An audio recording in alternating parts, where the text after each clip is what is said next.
Assalamualaikum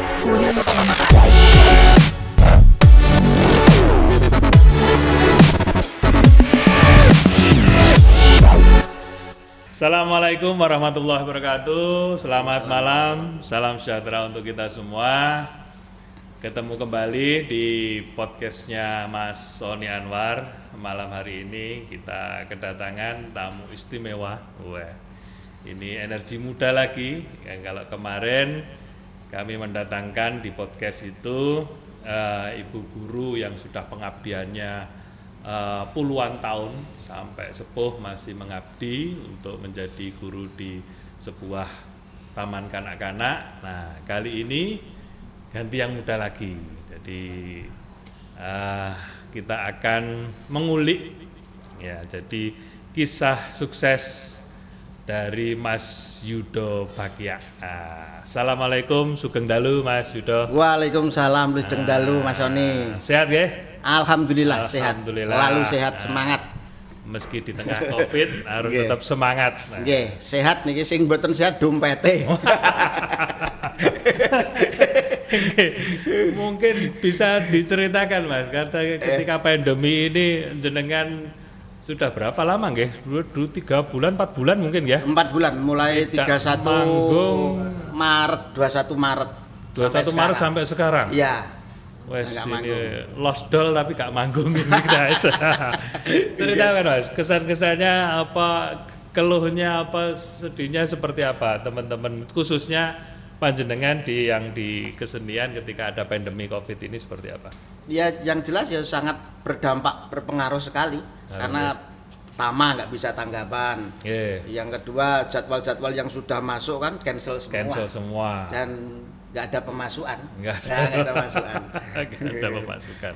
Nggih, sebelum kita ngobrol lebih jauh dengan Mas Yudo, mungkin di apa itu namanya, pemirsa podcastnya Mas Sony pengen tahu juga sosok Mas Yudo ini awal mula terjun di dunia seni khususnya lawak ini, apa yang melatar belakangi Mas Yudo? Yang pertama yang melatar belakangi ya mungkin kepepet mungkin. Nggak ada kerjaan lain, akhirnya terjun ke situ. Nggak ada saudara atau apa yang. Kalau basic sebenarnya nggak ada basic lawak karena sama sekali nggak ada apa ya, akademiknya nggak ada di seni. Jadi saya SD-nya di SD Dumplengan 2 itu, SMP-nya SMP 1 Ngawi, terus SMA-nya itu saya di SMK Muhammadiyah. Oh gitu. Iya, kuliahnya di STKIP. Jadi sama sekali nggak ada seninya. Tapi terus keluarga juga nggak ada darah bapak seni? Saya itu seorang anggota Polri, seorang polisi, tapi suka dengan kesenian. Terus tahun 84 itu membentuk sebuah organisasi ketoprak. Jadi bapak saya itu seorang polisi tapi punya ketoprak. Nah, disitulah tadi saya sering lihat latihan ketoprak, sering lihat dagelan, sering lihat akhirnya ada ketertarikan untuk terjun di dunia seni.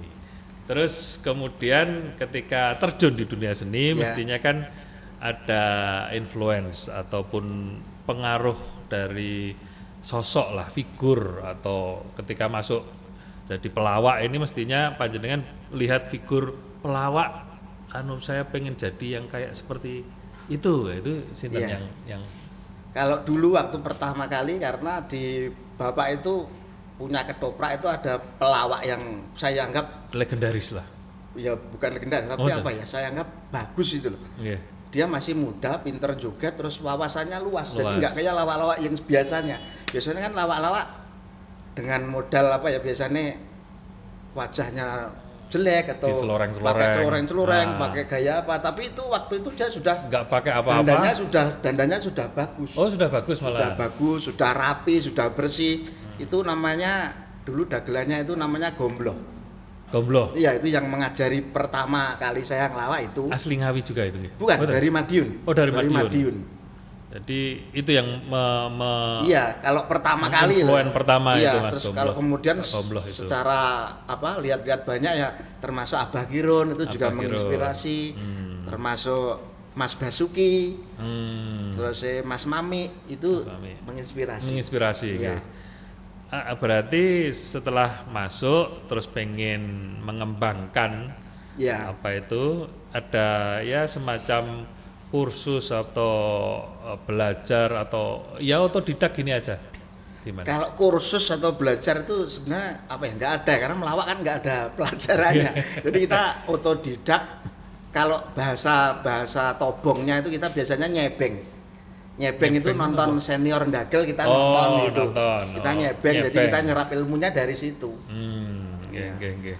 Terus awal mula ketika ngelawak punya rasa pede, oh guyonanku ki ndagel dan seterusnya itu mulai dari awal sudah ada keyakinan itu atau ada sudah beberapa baru oh ternyata aku iso ndagel gitu.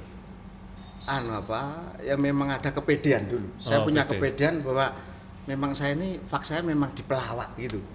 Jadi Itu pertama gitu langsung oh aku nih karena dulu jadi sebelum jadi pelawak kan saya dulu di cucuk laku itu, cucuk lampah okay, itu. cucuk lampah. Kan cucuk lampah kalau di Ngawi kan pasti pakai banyolan, pakai geculan itu. Jadi sambil ngasah, sambil lawaknya biar lancar. Saya belajarnya juga banyak dari situ. Dari cucuk lampah itu, terus kemudian sesekali ikut ketoprak itu. Dari awalnya memang masuk sudah ada keyakinan bahwa jenengan bisa melawak, ya. Terus PD, terus akhirnya banyak yang ngejak, banyak yang Oh. grup ketoprak sini ngajak melawak, sini ngajak ngelawak itu. Ada nggak gimana? kejadian jenengan ngelawak terus gak diguyu ngoten pernah? Sering juga. Ini yang ngelawak. menakutkan dari seorang pelawak itu Iya. ketika ngelawak terus mungkin audiensnya nggak tahu apa yang Iya. kita maksud bahasanya dan seterusnya. Itu di mana? Pernah ada Sering. pengalaman di mana? Banyak waktu awal-awal kita masuk ke daerah Tulungagung Blitar itu dulu juga karena bahasanya kan ada sedikit perbedaan. Misalkan montik itu kan montik kalau orang sini kan tahu orang Ngawi. Kalau orang Tulungagung nggak paham. Oh iya terus. Engko ben sehat dipijeti montik misalkan itu kan bagi saya mungkin lucu. Harusnya lucu itu. Kok meneng? Sana kok enggak diam aja itu. Tapi ternyata nggak paham. Soalnya montik itu kalau sana sepur tumbuk. Iya, nggak paham bahasanya. Terus gini Pak Yudho. Jadi kalau awal mula saya paham beliau ini dulu saya melihat kalau Abah Kirun ngelawak mesti ada jenengan sama Mas Percil. Nah, terus kemudian sekarang jenengan punya grup lawak sendiri ya, yang sudah manajemen. Ya sudah. Manajemen apa itu namanya? Bakia. Oh, Bakia. Ya. Apa itu? Singkatan apa? Apa nih? Kalau dulu itu saya nama Bakia itu dulu waktu syuting di JTV itu Abah Kirun punya acara Bakia bareng Kirun Ayo Ngakak itu. Oh, terus kemudian namanya saya sematkan di belakang saya itu. Oh, berarti Abah Kirun itu juga guru sosok itu, yang menginspirasi guru bagi panjenengan. Karena waktu dulu itu ketemunya sama Abah Kirun itu lucu. Waktu itu saya pentas ndagel di ketoprak desa di ketoprak Kalijati namanya. Ketoprak Kalijati saya ndagel. Lah nggak taunya Abah Kirun itu nonton. Abah Kirun itu nonton kemudian nyuruh sama anak buahnya minta nomor. Terus besoknya saya dipanggil suruh ke Madiun itu ya. Jadi ketemunya di situ. Saya waktu pentas Abah nonton. Saya juga nggak tahu kalau nonton Bang. Itu keruduan sarung teng Isor Jati itu. Nggih. Jadi ini kesan yang luar biasa bagi kami ketika sosok Mas Yudho ini dulu pertama kali dengan PD-nya melawak, kemudian konsisten. Nah, jadi segala sesuatu kalau ditekuni, konsisten dan terus berusaha, itu insya Allah juga pasti menghasilkan. Pasti menghasilkan, pasti. Pasti menghasilkan. Ini apa itu namanya inspirasi bagi teman-teman muda sekalian. Jadi apapun profesi panjenengan kalau itu ditekuni terus diikhtiari dengan baik, berusaha terus tekun, itu insya Allah apapun profesinya akan berhasil. Gitu ge? Iya Mas Yudo, betul. ge? Kalau orang Jawa mengatakan sopo sing temen bakal tinemu, Tinemu. sing tekun bakal ketekan. Wah, itu. Ini quote of the day-nya seorang Mas Yudo seperti itu, ge. Iya. Terus bagi yang muda ini Mas, yang Ya. sekiranya pengen masuk di dunia lawak, karena ini kan banyak sekali nggih, apa itu namanya lawak jenis baru lah Nggih. kasarannya. Ada yang stand up comedy, Betul. ada yang juga sudah masuk di audio visual dan seterusnya. Apa istilahnya, saran atau masukan ataupun harapan mungkin bagi teman-teman muda yang pengen terjun di dunia lawak. Saran untuk teman-teman muda yang pengen belajar melawak, pertama harus belajar kepada siapa saja. Belajar tidak harus dengan satu guru, tapi boleh dengan siapa saja. Nggih. Banyak membaca, menambah wawasan. Oke. Karena kan pelawak itu apa ya, bisa jadi kadang juga bisa sinergi dengan pemerintah, bisa menjadi corongnya pemerintah untuk apa ya namanya, menyampaikan sosialisasi Iya. pemerintah tentang apa, tentang KB, Banyak tentang hal. kesehatan, tentang apapun ya. Iya. Perlu pembelajaran seperti itu, dan banyak belajar sinau spell, sinau joget, sinau Apa itu? Spell itu nembang. apa itu? Spell. Spell itu apa ya namanya, kayak misalkan saya ngomong A, situ jawabnya B. Oh, Saya anu. ngomong semayanan itu loh Oh, apa ya? Mau banyol itu dulu Nyetel. kan dari belakang tuh udah semayanan. Aku ngomong ini, kamu jawab sebelah. ini gitu. Disepelan. Itu jawabnya keliru ya. Ya, Nggak lucu. Gak lucu tadi. Ya. Oh ya, awakmu Harus sing kleru ada. kudune ngomongin gini. Itu jadi lucu. Dari bawah ngantek gelut perkara sepelan keliru. Guys, sebelum nanti banyak kita akan mengulik lagi dengan Mas Yudo. Kita break sejenak, kita ngopi ataupun menikmati hidangan yang ini disediakan oleh teman-teman UKM Kabupaten Ngawi. Monggo, terima kasih. Ini kita jeda dulu. Nanti akan kita lanjut setelah ini.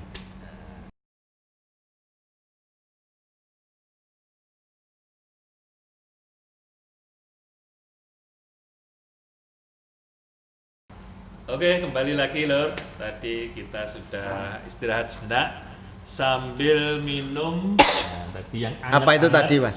Seger tadi, enak. Enak toh? Ya teng badan iso kemringet. Wah, ini ada sirup rempah, ekstrak rempah. Oh, ekstrak rempah. Dari Nutrien Fresh, isinya ada Komposisinya air, gula, Oke. jahe, temulawak, jahe, temulawak, serai, Serai, secang, kayu Sang- manis. Wah, itu Wah, untuk ini apa ya? peningkat Imun. Wah. Wah. Imun booster, peningkat imunitas. Wah, ini cocok di Produk asli dari produk asli Ngawi dari Simo wah, Kwadungan. hebat Simo Kwadungan ini ekstra rempah. Jos Markoto. kemringet. Kemringet. Ini kuliner apa itu namanya, entrepreneur Kabupaten Ngawi di bidang kuliner itu luar Ya. biasa. Wah, iya. Alhamdulillah kemarin ini ada 7 produk yang masuk retail modern. Gitu Jadi ya. masuk Indomaret. Jadi Contohnya apa saja itu? Salah satunya termasuk yang ekstra rempah itu tadi.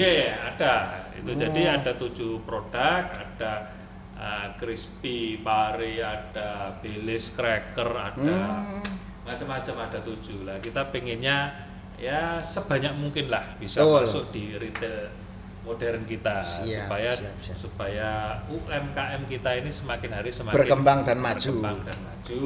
Terus di tengah pandemi ini kan ya lumayan Iya, untuk iya, bisa survive gitu. Terus kembali lagi ke Mas Yudo. Jadi Ye. jenengan kan juga punya kanal YouTube ini. Iya. Nah, kanal YouTube. Terus sering collab, Iya. kolaborasi dengan ya ada pelawak-pelawak junior jenengan. Nggih. Salah satunya juga asli Ngawi. Iya. Namanya Mas Hatma gitu. Mas Hatma, ada Mas terus Demun. Ada Mas Demun, Iya. terus ada gimana Mas kalau jenengan Dahlan, Denny Mas Caknan juga sering Dahlan, collab. Mas Denny Caknan. Nah, gimana kalau jenengan melihat para teman-teman muda Kabupaten Ngawi ini di dunia seninya seperti apa, Mas? Sangat banyak yang potensial. Potensial. Jadi seniman muda Ngawi itu banyak yang potensial, banyak yang menjual, Kalau saya katakan layak untuk nasional. Layak untuk nasional. Layak untuk nasional. Iya. Bukan hanya, mohon maaf, bukan hanya Mas Denny Caknan, tapi teman-teman yang generasi muda selevel Mas Denny kayak Mas Dahlan, Mas Gilang, Mas Encek, Mas Rio.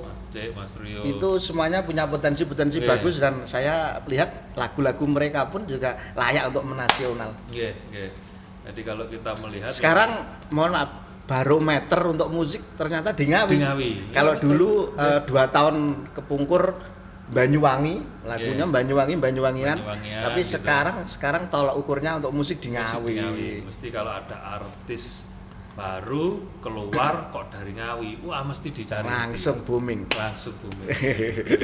Semoga energi ini akan terus gitu ya. Gitu, supaya nantinya sosok-sosok energi baru yang muda-muda ini yang punya kreativitas di bidang seni terus juga meningkat, jadi stylenya juga tambah bagus, terus bisa menasional, bisa menginfluence yang lain, sehingga nantinya regenerasinya itu bisa terus. Kalau penyanyi banyak, tapi kalau pelawak dagelan jangan banyak-banyak. Nanti kalau terlalu banyak saya nggak payu nanti.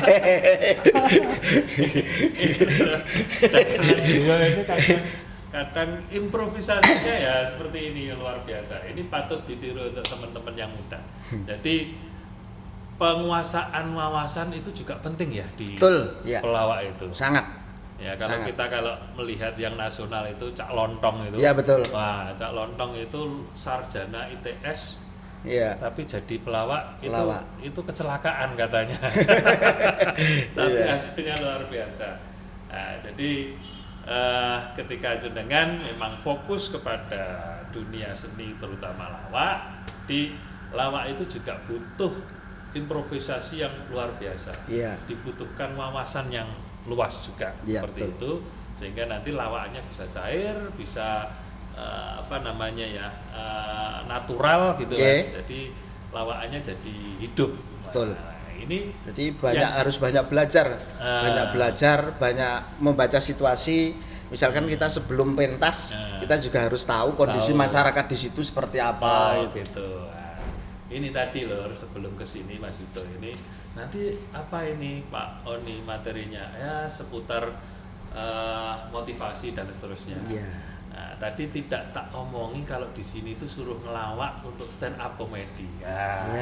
Betulan itu sebenarnya bukan bidang saya, tapi ya nggak apa-apa lah. Gitu ya. Ya kita coba. Ini masih ada loh, sebelum ke stand up comedy masih ada lagi cerita yang lebih mengenaskan lagi daripada nggak di ngelawak, nggak diketawain, ngelawak nggak diguyu, itu ada lebih yang mengenaskan lagi. Para bayaran mesti. 2 itu.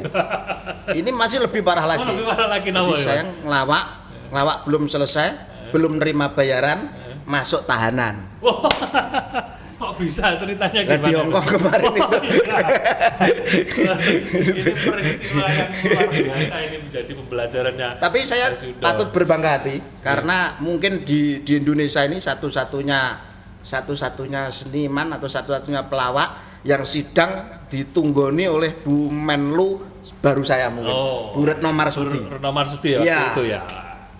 Ini pengalaman yang luar biasa loh. Dulu Mas Yudo itu ngelawak di Hong Kong, itu dipanggil oleh teman-teman warga Indonesia yang ada di Hong Kong gitu untuk ngelawak.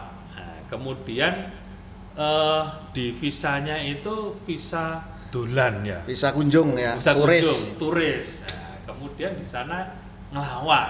Nah, padahal ya ora bayaran aslinya ya. Iya bayaran. Bayaran. Nah, tapi karena memang izinnya itu beda. Akhirnya ditangkaplah beliau ini. Padahal dulu juga nggak apa-apa. Iya, padahal dulu nggak apa-apa ya. Mungkin pas apesnya mungkin.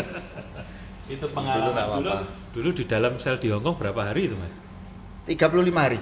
Wah, iya lama lur, 35 hari itu namanya di Lai Chikok. Lapasnya namanya Lai Chikok, itu satu LP itu jumlahnya 8.000 napi. 8.000 napi. Yang dari Indonesia cuman 7. Termasuk jenengan. Ya, termasuk saya. Satu sel itu. Satu sel. Terus yang di ruangan saya itu kan selnya bagus nggak kayak sel daerah sini.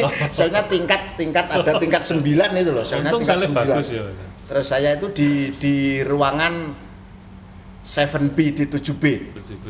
7B itu jumlahnya 90 orang yang dari Indonesia cuma 3. Lainnya ada yang dari Nigeria, ada yang dari Zimbabwe, dari Bangladesh, dari orang banyak. Kalau mandi bareng itu wajar. Meskipun tempatnya istimewa tapi yang namanya di penjara. Tapi tetap kan mesti ngenas. was-was ya. Tetap ngenas. Dulu ngenes, pertama kali masuk ya. gitu ya. Ya apa ya kayak nangis, mau nangis wis gede, nggak nangis bangetan gitu. Oke, itu pengalaman berharga. Jadi saya tahun berapa ya itu ya lupa saya. Tahun 2000 berapa 13 ya? ya? 17. Hah? Baru 17. Masa 17? Iya, 2017. Oh iya, 2017 ya. Itu lucunya itu nggak bisa bahasanya itu loh. Nggak bisa kan kita Inggrisnya kan juga nggak begitu pinter. Nah, sana juga Inggrisnya mungkin Sana ya Inggrisnya juga nggak bisa. Iya. Inggrisnya Itu sama-sama bahasa nggak bisa. Tarzan ya. Akhirnya ya main kode-kode gitu aja. Oke. Terus ini loh tadi dengan penasaran karena ini bener-bener improvisasi karena tadi di sebelum kita live ini ngobrol nggak ada pembicaraan untuk ngelawak itu nggak ada, cuman motivasi lah. Kita pengen tahu lawakannya Mas Yudo ketika nggak pakai skrip apapun, sejauh mana beliau improvisasi. Monggo kita simak. Monggo. Ini lawaknya. Ora. Apa? Biasanya kalau ngelawak itu pertama pasti pakai salam dulu. Oke, ya. Assalamualaikum warahmatullahi wabarakatuh. Waalaikumsalam warahmatullahi wabarakatuh. Salam itu hukumnya sunnah bagi yang mengucapkan, tapi wajib bagi yang menjawab. Yeah. Tapi ada salam yang nggak wajib dijawab. Ada 2. Pertama, salamnya imam sama makmum itu nggak boleh dijawab. Yang kedua itu, iya bener. iya kan? Iya bener. Yang kedua itu salamnya orang waktu masuk kubur nggak boleh dijawab. Assalamualaikum ya ahli kubur, nanti jawab lari semua nanti. Tuh. Dan melawak itu juga termasuk pekerjaan melawak itu juga sunnah. Yang ketawa itu wajib. Jadi kalau ada orang lawak kok nggak diketawain dosa berarti. Harus guyu, orang guyu antem. Ancamannya seperti itu, Pak. Seperti itu. Terus lanjut. Masih lagi ya? Oh iya harus ini. Luar biasa Itu sekali. 1 jam nanti soalnya. Nggak lebih. Luar biasa sekali saya bisa di sini bisa ngobrol dengan Mas Oni, sosok muda yang luar biasa sebagai kepala daerah di Kabupaten Ngawi. Orangnya muda, energik, pinter dan sangat layak untuk menjadi pemimpin di Kabupaten Ngawi. Amin. Rumahnya juga hebat, besar, tapi sayang sedikit sayang. Napa, Mas? Jedingi renek ciduke. Asower. Jadi aku pas pipis bingung renek ciduk akhirnya tak celupne kabeh. Iki mesti di rumah ini mesti membayangkan iki sing dicelupne apane. Dicelupne ya itu semuanya dicelupne. Biar teles. Salah satunya seperti itu. Improvisasi melawak. Itu loh. Ini tadi padahal belum ada skripnya ya. Iya. Baru ya. Berarti kalau wawasannya luas wis langsung aja Mengalir biasanya. mengalir. Iya. Mengalir. Ya. Misalkan kayak sampean pakai blangkon, saya pakai blangkon seperti ini kan. Blangkon kan mulai bisa dikatakan ini identitas orang Jawa. Tapi sebenarnya makna dari blangkon itu apa kan kita nggak paham. Oh, kenapa itu? Blangkon itu adalah gamblang lelakon. Biar memperjelas lakon. Lakone. Makanya orang Jawa pakai blangkon itu supaya gamblang lakone. Kalau lakon apa wae gamblang. Kalau orang dulu sebelum ada blangkon pakai udeng kan.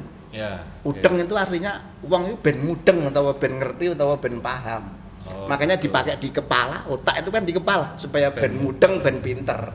Jadi orang pakai blangkon itu ciri orang pinter pasti pakai blangkon. Wah. Padahal aku mau melu-melu Mas. Gamblang lakon asline lur tadi itu. Iya. Nah, jadi itu pemirsa podcastnya Mas Oni. Jadi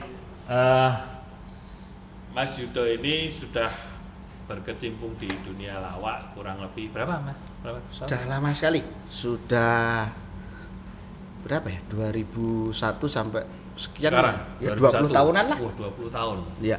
Bisa konsisten 20 tahun di lawak itu gak main-main loh. Nggih. Apalagi dulu kalau tahun 2000 kan ya masih muda ya, Mas. Masih muda.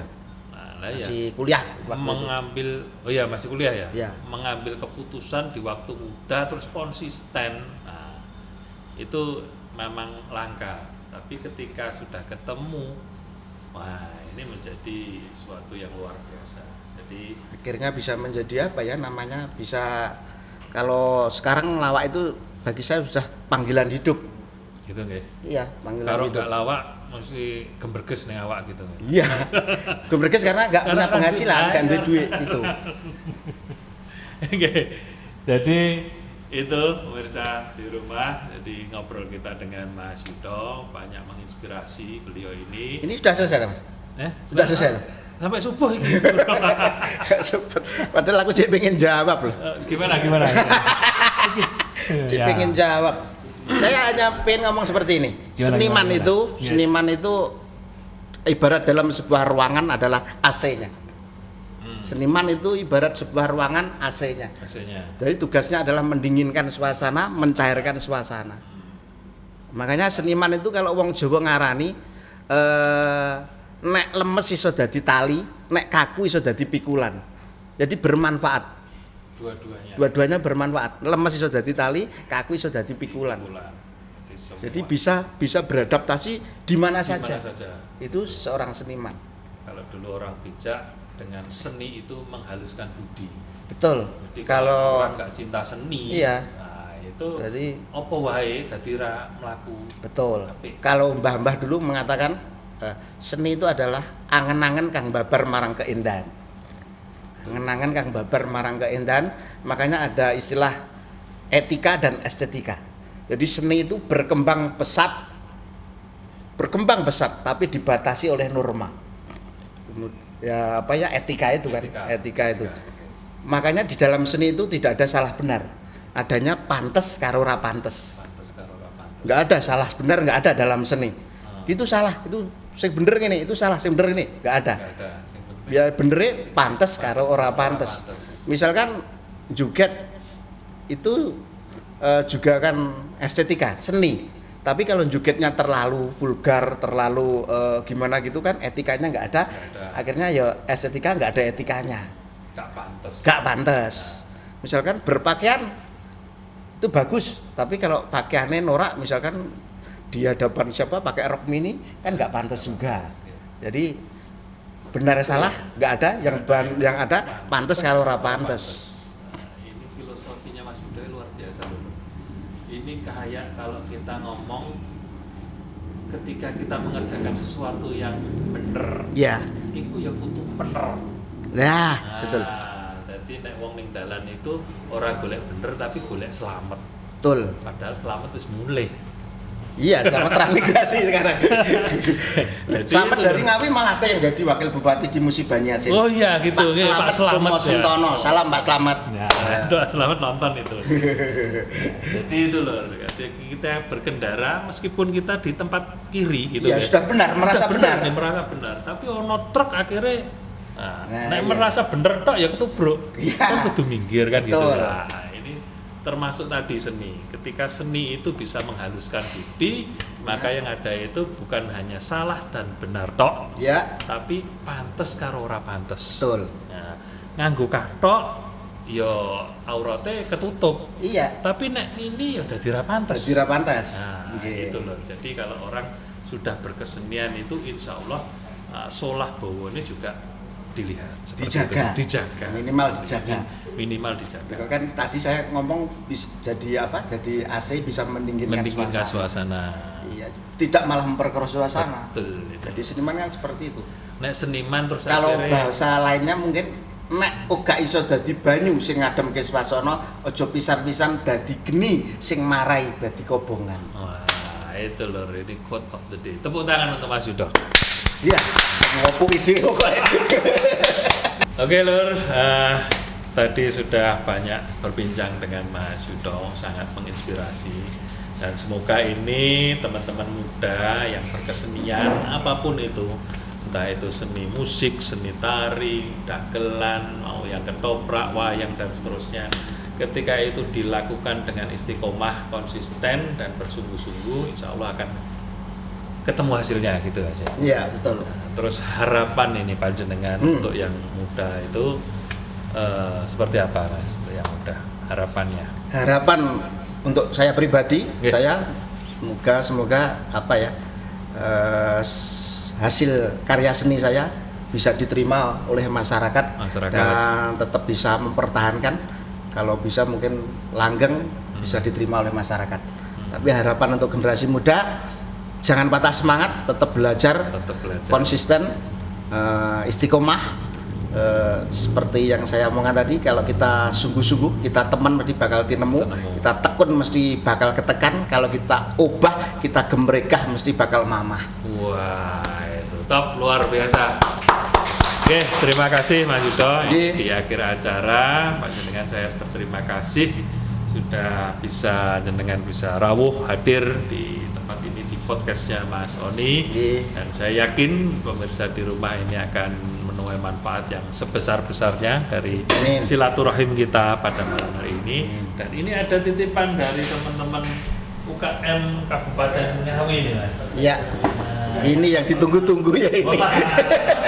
Ini ada sambal pecel, ada coklat, ada keripik. Nah, ini yang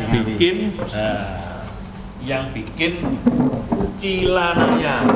Cilanaya ini kalau nggak salah dari Geneng, nggak salah. Lupa saya.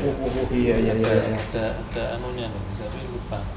Produknya sudah. Nah, ini yang juga yang masuk di retail modern Indomaret ini kemarin itu. Jadi ada sambal pecel, ada coklat. Ini coklatnya ya coklat sambal. Ini kan ya lucu. Rasanya sambal berarti. Iya, rasanya sambal pedes. Iya. Itu ada keripik nangka Cilanaya. Monggo. Tapi kalau pedes itu pedesnya Lombok itu biasanya bikin kapok. Iya kan. Nagih. Terima kasih Mas. Nagih. Terus ada batik dari Widi Nugraha. Kostum ini nanti. Sip ini. Sesuai saya juga pas pakai batik. Iya, sip. Oke, terima kasih. Nah, gitu. Terima kasih sedulur semua. Assalamualaikum warahmatullahi wabarakatuh.